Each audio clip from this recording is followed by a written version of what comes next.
The books of 1st and 2nd Samuel. They're two separate books in our modern Bibles, but that division is due simply to scroll length. It was originally written as one coherent story.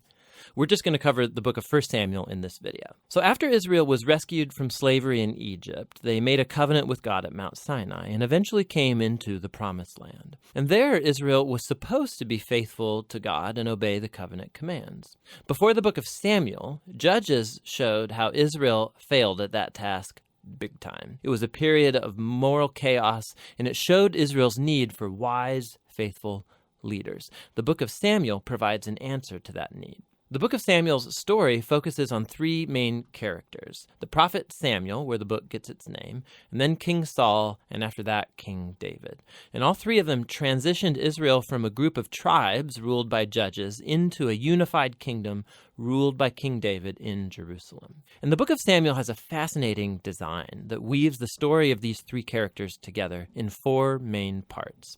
Samuel, he's the key leader and prophet in the first section of the book, but then he also plays a key role in the next section, which is Saul's story, and it's told in two movements: Saul's rise to power and then his failures. And the second part is about his downfall and his tragic death. And then the drama of Saul's demise is matched by David's exciting rise to power. And then David's story is told in two movements. First, he rides the wave of his success, followed by his own tragic failure and the slow self-destruction of his family and then his kingdom. The book concludes with an epilogue that reflects back over the whole story. So let's dive in and see how this all unfolds. Part 1 picks up from the chaos of the book of Judges, and we're introduced to a touching story about a woman named Hannah.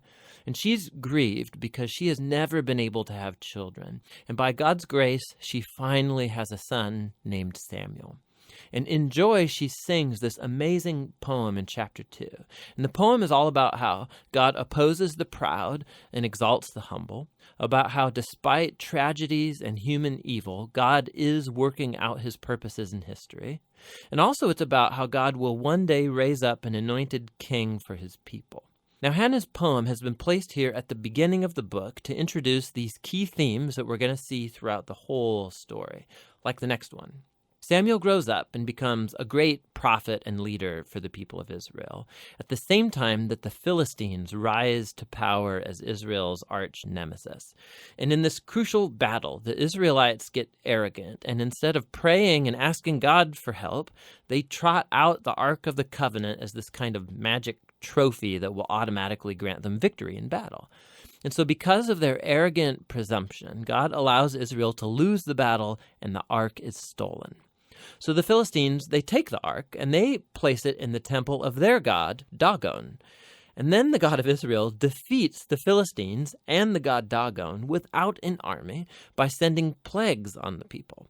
And then the Philistines don't want the ark anymore, obviously, and they send it back to Israel. And the point of this little story seems to be this: God is not Israel's trophy, and he opposes pride among the Philistines, but also among his own people. And so Israel needs to remain humble and obedient if they want to experience God's covenant blessing, which opens up into the next large section. The Israelites come to Samuel and they say, "Hey, we want a king like all the other nations have. Go find one for us." And so Samuel, he's kind of ticked off and he goes to consult with God. And God says, yes, their motives are all wrong, but if a king is what they want, give them one. And so we're introduced to the figure of Saul. Now, Saul is a tragic figure because he begins full of promise. He's tall, he's good looking, he's a perfect candidate for a king, but he has deep character flaws. He's dishonest, he lacks integrity, and he seems incapable of acknowledging his own mistakes. And so these flaws become his downfall. He wins some battles at the beginning, but his flaws run so deep, he eventually disqualifies himself by blatantly disobeying God's commands. And so the aging Samuel confronts Saul and Israel. He had warned the people that they would only benefit from a king who's humble and faithful to God. Otherwise, the kings of Israel will bring ruin. So he informs Saul that God is going to raise up a new king to replace him. And so Saul's downfall begins, as God at the same time is working behind the scenes to raise up that new king. It's an insignificant shepherd boy named David. He's the least likely candidate to be king, but the famous story of David and Goliath shows that God's choice of David is not based on his family status, but simply on his radical and humble trust in the God of Israel. And so this story embodies all of the themes of Hannah's poem. Proud Saul and Goliath are brought low, while humble David is exalted. From here, we watch Saul slowly descend into madness, while David rises to power. So David starts working for Saul as a general, and he's winning all of the battles, and he's also winning all of the fame. And so Saul gets jealous, and he starts chasing David around, hunting him, trying to kill him. David's done nothing wrong, and so David simply runs and waits in the wilderness. And here we see David's true character. He has multiple opportunities to kill Saul, but he doesn't. He simply trusts that despite Saul's evil, God will raise up a king for his people. What's interesting, too, is that many of the poems of David that you find in the book of Psalms are linked to this very period of his life, and they all express the same attitude of trust. And so this section of the book ends with Saul coming to a grisly death after losing a battle with the Philistines. 1 Samuel tells some of the most intricate, well-told stories you find anywhere in the Bible, and the characters Saul and David, they're portrayed very realistically.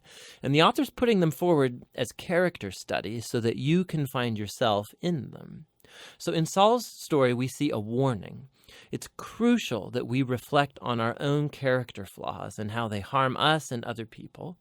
And with God's help, we need to humble ourselves and deal with our dark side so that Saul's story doesn't become ours.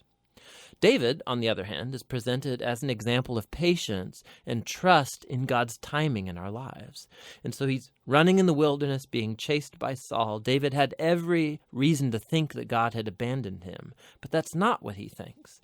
And so David's story encourages us to trust that despite human evil, God is working out his purposes to oppose the proud and to exalt the humble. And that's what 1 Samuel is all about.